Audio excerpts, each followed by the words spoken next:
Hello friends, welcome to this lecture. और इस lecture में हम रेक्टिफायर के बारे में पढ़ेंगे, फुल वेव रेक्टिफायर के बारे में पढ़ेंगे। और ऑलरेडी हमने देख चुके हैं कि फुल वेव रेक्टिफायर दो तरह के होते हैं। एक तो सेंटर टैप रेक्टिफायर होता है और एक ब्रिज रेक्टिफायर। ठीक है, ये सेंटर टैप रेक्टिफायर और दूसरा टाइप का होता है ब्रिज रेक्टिफायर। तो इन दोनों के बारे में आज हम इस लेक्चर में डिटेल में पढ़ेंगे। So let's get started with this lecture. तो हमने यहाँ पे ये रेक्टिफायर की सर्किट है, full wave centre tap rectifier जो है उसकी सर्किट है। ठीक है, centre tap full wave rectifier, उसमें आपको देख सकते हैं यहाँ पे दो डायोड लगा है। ये D1 डायोड हो गया आपका, और ये आपका दूसरा डायोड है D2 है। ठीक है, और ये आपका जो ट्रांसफार्मर है, ये वाली आपकी प्राइमरी साइड है, primary winding of the transformer है। यहाँ पे आप इनपुट लगाओगे। ठीक है, जो भी आपका मेंस आ रहा है, मेन सप्लाई जो है वो यहाँ पे आप लगाओगे। एक्चुअली रेक्टिफायर क्या करता है कि बाई डायरेक्शनल सिग्नल को वो यूनिडायरेक्शनल में कन्वर्ट करता है। ठीक है, यूनिडायरेक्शनल में। और उसको नॉर्मल लैंग्वेज में हम बोलते हैं, जो AC सिग्नल हमारा आता है, जो हमारे घर में जो पोल से सप्लाई आती है, वो अल्टरनेटिंग करंट होती है AC। वो प्लस मतलब पॉजिटिव और नेगेटिव दोनों में उसका वोल्टेज लेवल रहता है। तो हमको यूनी डायरेक्शनल करंट AC को DC में कन्वर्ट करने के लिए रेक्टिफायर का यूज़ होता है। ठीक है, हमने हाफ वेव रेक्टिफायर में देखा था कि वो हाफ ऑफ द साइकिल को वो करता था, negative half of the cycle पे आउटपुट आता था, निगेटिव साइकिल को वो रिजेक्ट कर देता था। तो वो भी बाई डायरेक्शनल को यूनी डायरेक्शनल में कन्वर्ट करता था। बट क्या होता था कि उसमें जो हाफ साइकिल है वो वेस्ट हो जाती थी। तो यहाँ पे फुल वेव रेक्टिफायर में हम जो बची हुई भी जो हाफ साइकिल है उसको भी यूटिलाइज करने की कोशिश करेंगे। ठीक है, यहाँ पे आपका इनपुट साइड है, यहाँ पे आपका जो भी सप्लाई लगी होगी, मेन सप्लाई है 220 वोल्ट और 50 हर्ट्ज जो आपकी इनपुट सप्लाई आती है पोल से, वो यहाँ पे है। ठीक है, तो यहाँ पे सेकेंडरी जो ट्रांसफार्मर होता है, ये इस वाले रेक्टिफायर में, इस वाले टाइप ऑफ फुल रेक्टिफायर में सेंटर टैपिंग ज़रूरी होती है। ठीक है, सेंटर टैप्ड वाला रेक्टिफायर रहता है, सेंटर टैप्ड। ये चीज़ यहाँ पे सेंटर टैप्ड है। ठीक है, यहाँ पे जो सेकेंडरी वाइंडिंग का जो मिड पॉइंट रहता है उसको यहाँ से ग्राउंडिंग कर दी जाती है। तो यहाँ पे 0 वोल्ट आ जाता है।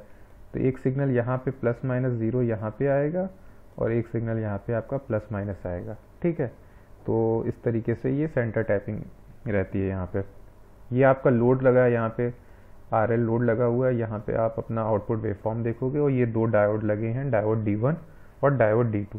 ठीक है, तो हम सर्किट का देख लेते हैं कि सर्किट वर्क कैसे करती है। तो आप जैसे ये हमने साइकिल के हिसाब से बनाया है। ठीक है, और यहाँ पे पॉजिटिव साइकिल ये वाली, ये दोनों पॉजिटिव साइकिल है। ठीक है, और ये वाली निगेटिव साइकिल है। करेक्ट है। और क्योंकि हमने जानते हैं जब भी पॉजिटिव साइकिल आती है तो डायोड फॉरवर्ड बायस हो जाता है। ठीक है, ये वाला यहाँ पे जो डायोड था D2 रिवर्स, ये वाला जो डायोड है D2 और D2 रिवर्स बायस हो गया है। D2 आपका क्या हो गया, रिवर्स बायस्ड हो गया है। और रिवर्स बायस को हम क्या बोल सकते हैं, ये ओपन सर्किट हो गया है। ठीक है, ये आपका ओपन सर्किट है। और ये आपका डायोड D1 है ना, D1 आपका यहाँ पे पॉजिटिव सप्लाई आ रही, मान लीजिए यहाँ पे 10 वोल्ट का सिग्नल है, यहाँ पे +10 है, और फॉर एग्जांपल आप मान लो यहाँ पे -10 वोल्ट है। ठीक है, ये वाली लेवल जो है आपकी +10 और -10 है। ठीक है, तो जब +10 लगाएगा और यहाँ पे 0 है, ठीक है, आप जब यहाँ पे देखोगे तो ये डायोड आपका जो पॉजिटिव 10 वोल्ट आ रहा है ना, तो ये फॉरवर्ड बायस हो जाएगा। जब ये D1 डायोड जो है ये आपका फॉरवर्ड बायस में है। ठीक है, ये आपका फॉरवर्ड बायस है। फॉरवर्ड बायस में हम क्या जानते हैं कि जो डायोड होता है वो शॉर्ट सर्किट की तरह काम करता है।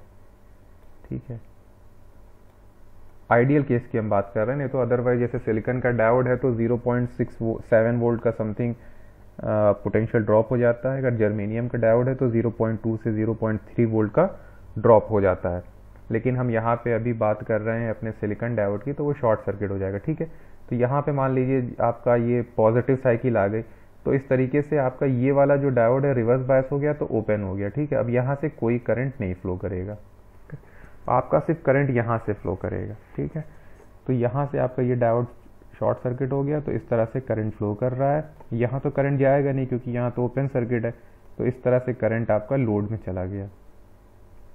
ठीक है, लोड में चला गया तो पॉजिटिव साइकिल में आपको मिल रहा है यहाँ पे, तो पॉजिटिव साइकिल में मिल रहा है तो यहाँ पे जो पॉजिटिव साइकिल में आपको आउटपुट भी मिलेगा।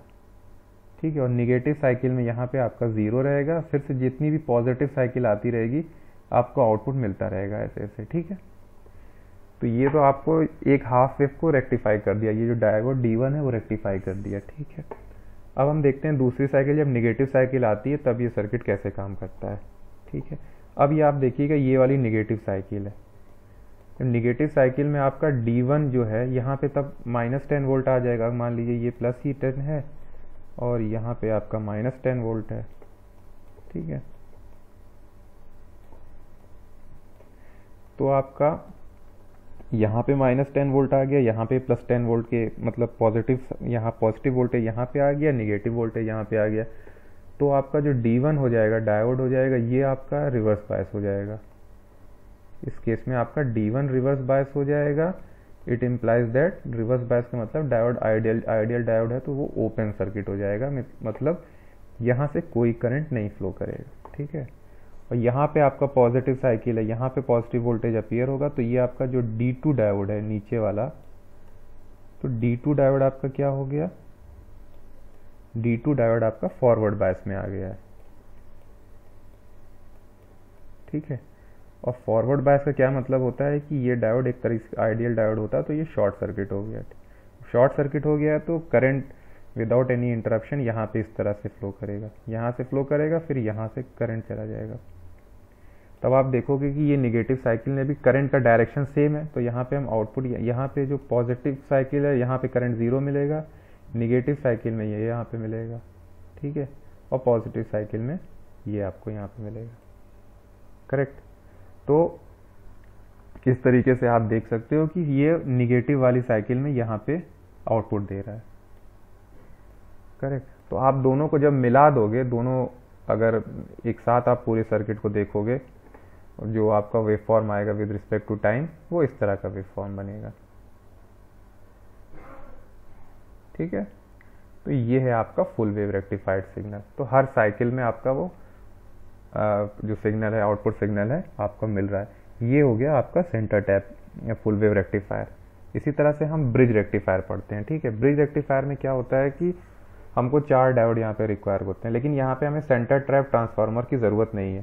सेंटर ट्रैप ट्रांसफार्मर यहाँ पे रिक्वायर्ड नहीं है, और इसको हम ब्रिज रेक्टिफायर इसलिए बोलते हैं क्योंकि इसका शेप जो है वो ब्रिज की तरीके से है। क्योंकि जैसे व्हीट स्टोन ब्रिज आपने पढ़ा होगा, तो ब्रिज के शेप का है ये, और उसके दो यहाँ पे टर्मिनल पे, यहाँ पे आप इनपुट लगा देते हैं, और अदर दो जो ब्रिज का टर्मिनल है वहाँ पे आपका ये लोड रेजिस्टेंस RL लगा हुआ है।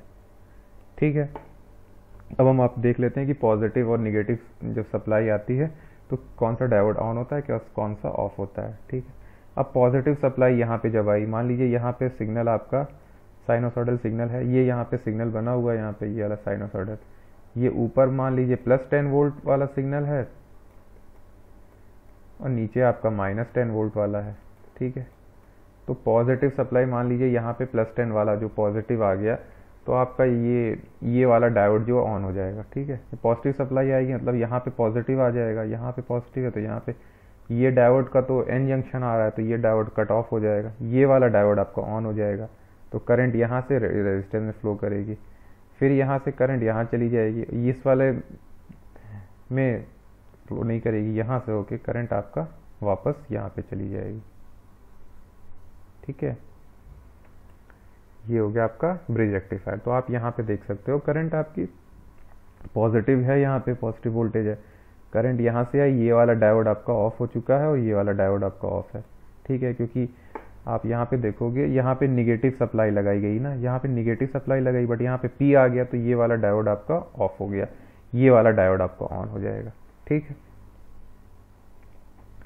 तो आपका करंट इस तरीके से फ्लो करेगा, यहाँ से फ्लो किया, इधर चला गया, फिर इस वाले डायोड से होते हुए यहाँ पे वापस अपने जो सेकेंडरी वाइंडिंग का ग्राउंड टर्मिनल है वो वहाँ पे चला जाएगा।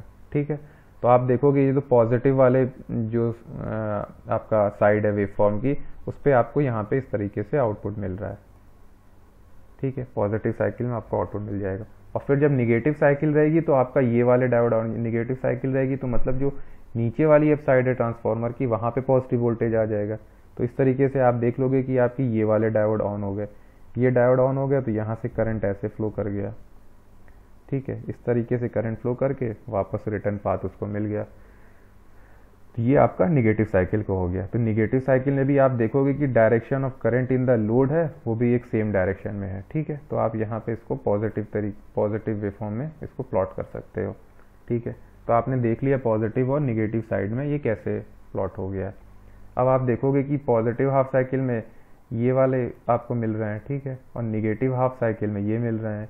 अब आप दोनों ग्राफ को साथ में प्लॉट करोगे तो अगेन आपको यहाँ पे फुल वेव रेक्टिफायर का सिग्नल आपको पूरा मिल गया है, ठीक है। तो ये है आपकी full wave rectified output signal. Okay, thank you. और कोई डाउट्स हो तो आप पूछ सकते हैं।